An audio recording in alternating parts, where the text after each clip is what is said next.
আসসালামু আলাইকুম। সুপ্রিয় শিক্ষার্থী বন্ধুরা, তোমাদের সকলকে শুভেচ্ছা ও স্বাগত জানিয়ে আজকের অনলাইন ক্লাসে তোমাদেরকে জানাচ্ছি সাদর সম্ভাষণ। আশা করছি তোমরা সকলেই ভালো আছো। আর তোমাদের সাথে যথারীতি রয়েছি আমি মোহাম্মদ মহব্বত হোসেন, প্রভাষক, হিসাব বিজ্ঞান বিভাগ, সরকারি হোসেন শহীদ সরোয়ার্দী কলেজ, মাগুরা। আর আজকে তোমাদের টপিক হবে দৃশ্যমান এবং অদৃশ্যমান সম্পদ। এই আলোচিত বিষয়ের মধ্যে অদৃশ্যমান সম্পদ হিসেবে লিপিবদ্ধকরণ প্রক্রিয়া। তো তার আগে আমাদের একটু সম্যক ধারণা থাকা দরকার যে অদৃশ্যমান সম্পদ কি এবং এর উদাহরণগুলোই বা কি। অদৃশ্যমান সম্পদ ইংরেজিতে বলে intangible assets, not touchable, signable but have a value, is called intangible asset. Say for example, copyright, patent, trademark, franchise, lease, etc. যে সকল সম্পদ দেখা যায় না, ছোঁয়া যায় না, কিন্তু এর একটি মূল্য রয়েছে, সে সকল সম্পদকে এক কথায় বলা হয় অদৃশ্যমান সম্পদ। যেমন copyright, patent, trademark, franchise, lease বা ইজারা ইত্যাদি। আর আজকে তোমাদের অষ্টম অধ্যায়ের উপর পর্ব 5, এখানে আমরা যে সকল বিষয়গুলো বলার চেষ্টা করব তা এক এক করে আমরা দেখার জন্য পার্ট বাই পার্ট খুব মনোযোগ সহকারে বোঝারও চেষ্টা করব। তো চলো দেখা যাক এবং সরাসরি আমরা ক্লাসে প্রবেশ করি একটি উদাহরণের সাহায্যে। জনাব রোমানা একজন মাছ চাষি। তিনি মাছ চাষ করার জন্য একটি চাষযোগ্য পুকুর 10 বছরের মেয়াদে লিজ নিলেন। লিজ নেওয়ার সময় পুকুর মালিককে 2 লাখ টাকা নগদে, 1,000 টাকা স্টাম্প বাবদ এবং 50,000 টাকা পুকুর চাষ উপযোগী করার জন্য ব্যয় করেন। 10 বছর শেষে তিনি কোনো অর্থ ফেরত পাবেন না। তিনি 2025 সনে পুকুরের দখল ত্যাগ করবেন বলে চুক্তিবদ্ধ হন। 2025 সনে, তার মানে বোঝা যাচ্ছে 10 বছরের জন্য নেওয়া হয়েছে। 2 লাখ টাকা নগদ, 1 লাখ টাকা স্টাম্প খরচ এবং 50,000 টাকা পুকুর চাষ উপযোগী করার জন্য খরচ হয়েছে। সব মিলায়ে 2,51,000 টাকা আমার খরচ হয়েছে এই লিজ বাবদ। আর এটি 10 বছরের জন্য। 10 বছর শেষে কোনো অর্থ তিনি ফেরত পাবেন না। আর 2025 সনে পুকুর ত্যাগ করবেন, তার মানে এখানে বোঝাই যাচ্ছে যে 10 বছর আগে অর্থাৎ 2016 সনে ইনি এই লিজ চুক্তিতে চুক্তিবদ্ধ হয়েছেন। তো তোমার জন্য করণীয় বিষয়ে প্রথমে রয়েছে বার্ষিক অবলোপন খরচ, যাকে ইংরেজিতে বলে অ্যামোর্টাইজেশন এক্সপেন্সেস, নির্ণয় করতে হবে। 2 নম্বর হচ্ছে বার্ষিক অবলোপন হার, amortisation rate, annual amortisation rate নির্ণয় করতে হবে। 3 নম্বর প্রথম 4 বছরের অবলোপন খরচ নির্ণয় করতে হবে। এবং 4 নম্বরে রয়েছে প্রথম 4 বছরের পুঞ্জীভূত অবলোপন খরচ হিসাবে, অর্থাৎ অ্যাকুমুলেটেড অ্যামোর্টাইজেশন এক্সপেন্সেস অ্যাকাউন্টস নির্ণয় করতে হবে। সুতরাং বিষয়গুলো একটু আবার দেখি। To prepare amortization expenses, to calculate amortization rate,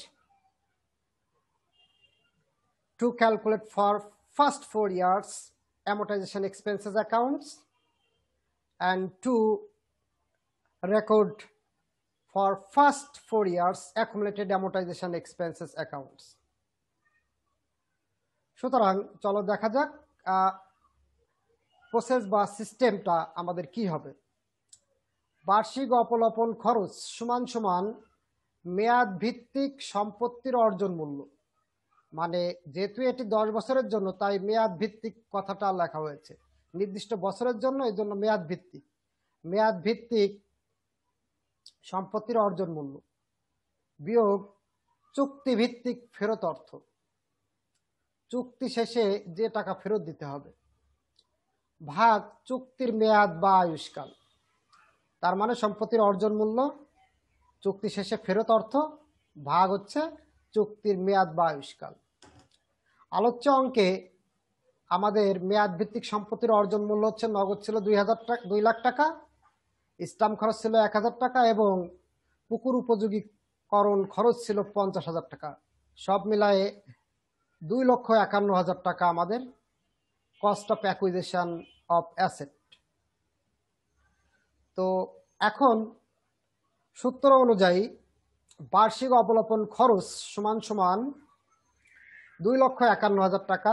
আলোচ্য অঙ্কে আমাদের কোনো টাকা চুক্তি শেষে ফেরত দেওয়া লাগবে না, এই জন্য আমরা 0 বসিয়েছি, ভাগ 10 বছর সমান সমান প্রতি বছরে আমাদের 25,100 টাকা হচ্ছে খরচ, অবলোপন খরচ।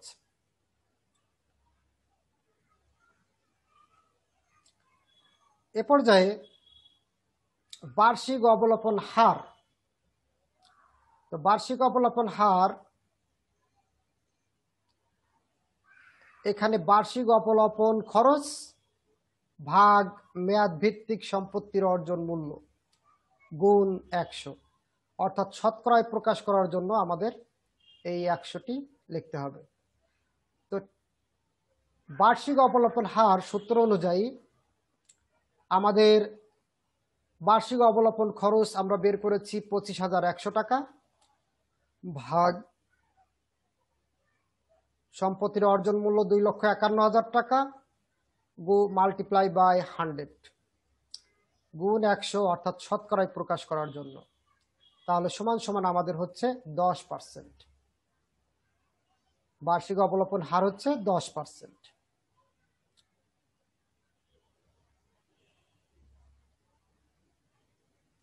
এ পর্যায়ে পুঞ্জীবিত অবচয়ের ধারণা বা পুঞ্জীবিত অবলোপন। পুঞ্জীবিত অবচয় বা অবলোপন। অবচয় হচ্ছে স্থায়ী সম্পত্তির ক্ষেত্রে, স্থায়ী দৃশ্যমান সম্পত্তির ক্ষেত্রে হবে অবচয়, আর স্থায়ী অদৃশ্যমান সম্পত্তির ক্ষেত্রে হবে অবলোপন। তো প্রথম বছরের আগের বছর কোনো অবচয় বা অবলোপন থাকে না, তাই প্রথম বছরে পুঞ্জীবিত অবচয় বা অবলোপন হবে 0।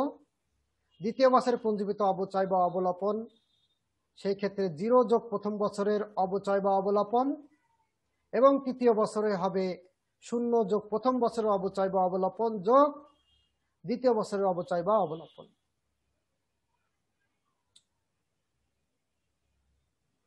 অদৃশ্যমান সম্পদ হিসেবে লিপিবদ্ধকরণ কল্পে জাবেদা দাখিলা নিম্নরূপ। অদৃশ্যমান সম্পদ যখন আমরা লিপিবদ্ধ করব তখন জাবেদা কেমন হবে, জাবেদা দাখিলাটি কেমন হবে তা আমরা এখন দেখে নেব। সুপ্রিয় শিক্ষার্থী বন্ধুরা, জাবেদায় আমরা জানি 5টি ছক থাকে: তারিখ, বিবরণ, জাবেদা পৃষ্ঠা, এখানে হবে খতিয়ান পৃষ্ঠা, জাবেদা পৃষ্ঠা নয় খতিয়ান পৃষ্ঠা, ডেবিট পরিমাণ টাকা, ক্রেডিট পরিমাণ টাকা। আমরা 2016 সালের 1 বছরের জন্য উদাহরণস্বরূপ তোমাদের সামনে একটি জাবেদা করার চেষ্টা করেছি। ডিসেম্বর 31 অবলোপন খরচ হিসাব ডেবিট এবং পুঞ্জীবিত অবলোপন খরচ ক্রেডিট।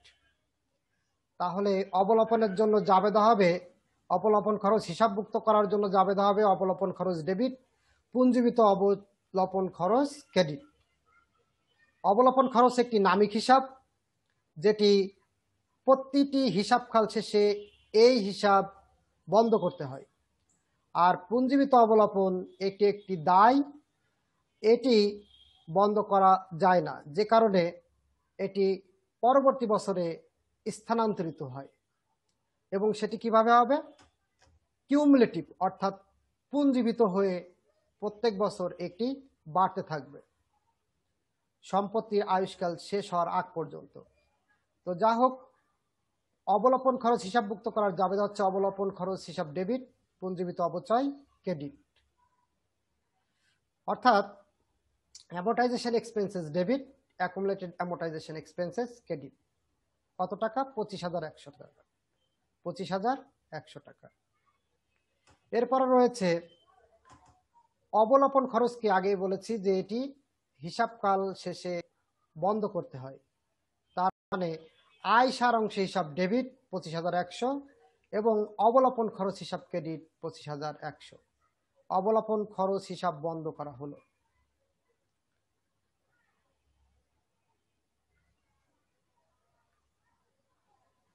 এ পর্যায়ে অবলোপন খরচ হিসাব আমরা যেভাবে রেকর্ড করব, অবলোপন খরচ হিসাবের জন্য 2016 সালে আমরা 2016 সালের 31 ডিসেম্বর তারিখে, অর্থাৎ আমরা যে খতিয়ান করব, অবলোপন খরচ হিসাব মানে হচ্ছে খতিয়ান, তারিখ বিবরণ, জাবেদা পৃষ্ঠা, ডেবিট পরিমাণ টাকা, ক্রেডিট পরিমাণ টাকা, উদ্বৃত্তপত্র ডেবিট এবং ক্রেডিট।